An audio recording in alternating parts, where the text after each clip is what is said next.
Bismillahirrahmanirrahim. Assalamualaikum warahmatullahi wabarakatuh. Alhamdulillahirabbil alamin. Teman-teman sekalian yang budiman, pada kesempatan yang baik ini kita akan sedikit berbincang kecil tentang urgensi penerapan kompilasi hukum Islam bagi hakim di lingkungan pengadilan agama dalam mengambil keputusan. Jadi begini teman-teman sekalian yang budiman, sebagai negara yang mengadopsi sistem hukum Eropa kontinental, peraturan perundang-undangan yang tertulis merupakan sendi utama dalam sistem perundang-undangan di Indonesia. Tentu selain hukum yang tidak tertulis lainnya.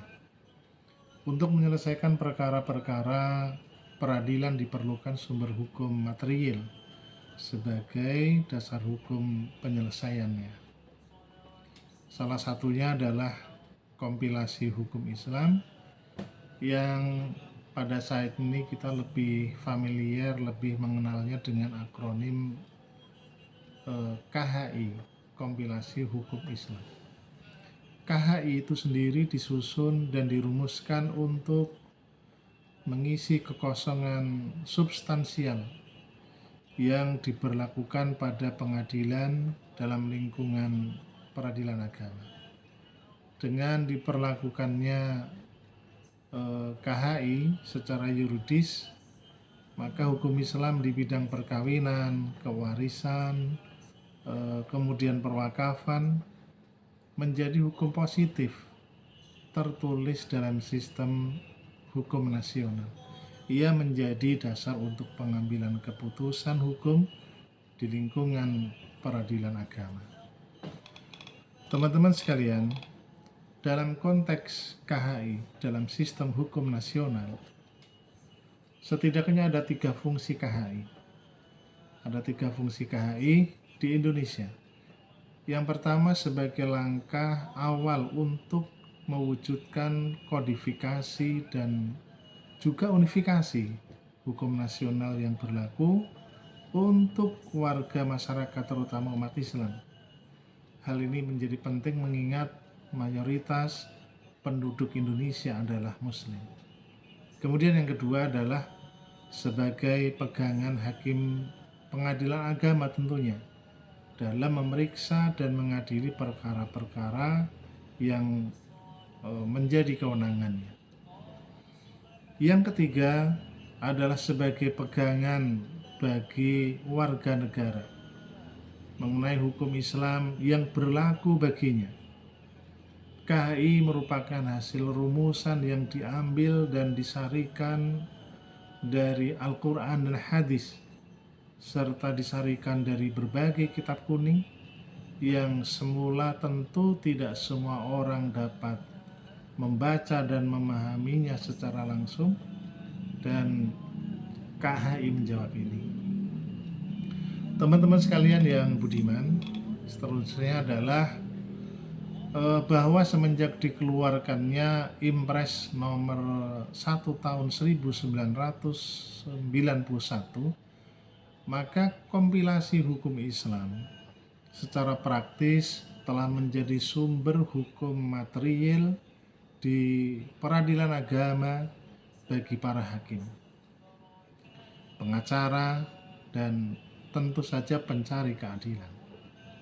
Dalam penggunaan KHI sebagai sumber hukum tersebut, para hakim tentu diharapkan dapat mempelajari lebih lanjut ilmu-ilmu yang berhubungan dengan hukum Islam, dapat menggali dengan sedemikian rupa hasanah yang terkait dengan hukum Islam dalam konteks dan relevansinya dengan KHI tadi, sehingga pada akhirnya tidak ada keraguan lagi untuk mengakses masalah-masalah hukum pada sumber material yang terdapat pada KHI.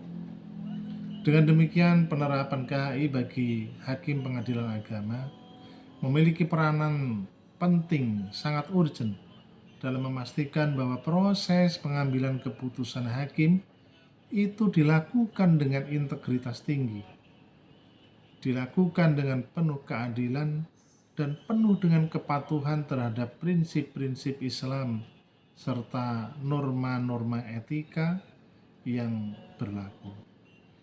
Penerapan KHI tentu dapat menjaga profesionalisme hakim, dapat menjaga profesionalitas dan proporsionalitas hakim, dapat memastikan independensi dalam pengadilan, serta membangun trust atau kepercayaan publik terhadap keputusan yang diambil dan terhadap lembaga peradilan itu sendiri.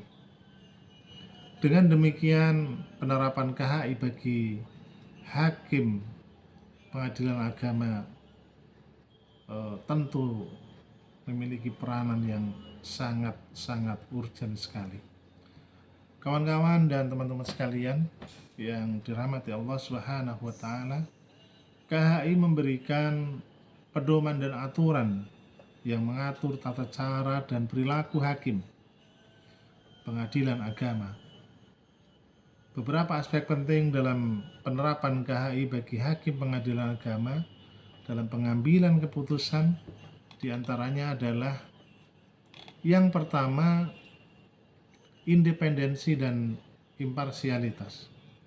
Hakim diharapkan menjaga independensi dan netralitas dalam memutuskan perkara tanpa adanya pengaruh dan tekanan dari pihak manapun.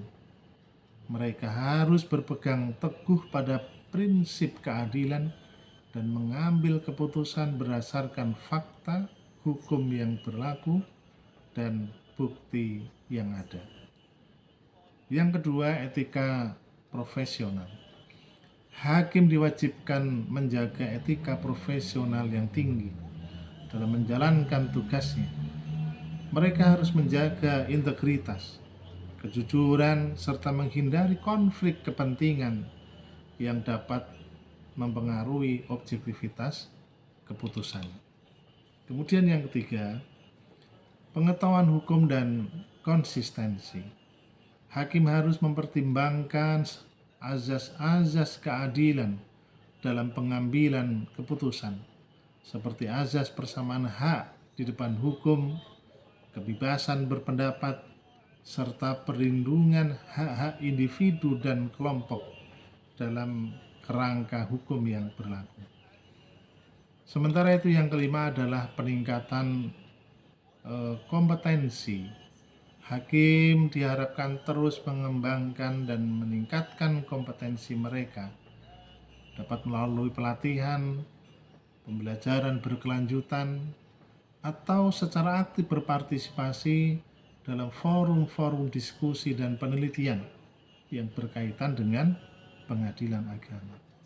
Teman-teman yang budiman, pada akhirnya penerapan KHI ini akan dapat meminimalisir resiko konflik kepentingan atau tindakan-tindakan yang tidak etis lainnya yang dapat merusak reputasi sistem peradilan dan kepercayaan masyarakat terhadap lembaga pengadilan. Penerapan KHI dalam pengambilan keputusan hakim pengadilan agama berkontribusi pada penegakan keadilan, kepastian hukum, dan kepercayaan publik terhadap sistem peradilan. Mengutip dari sebuah kata hikmah, bahwa keadilan itu pada hakikatnya tidak terletak pada narasi dan rangkaian huruf yang ada di dalam undang-undang.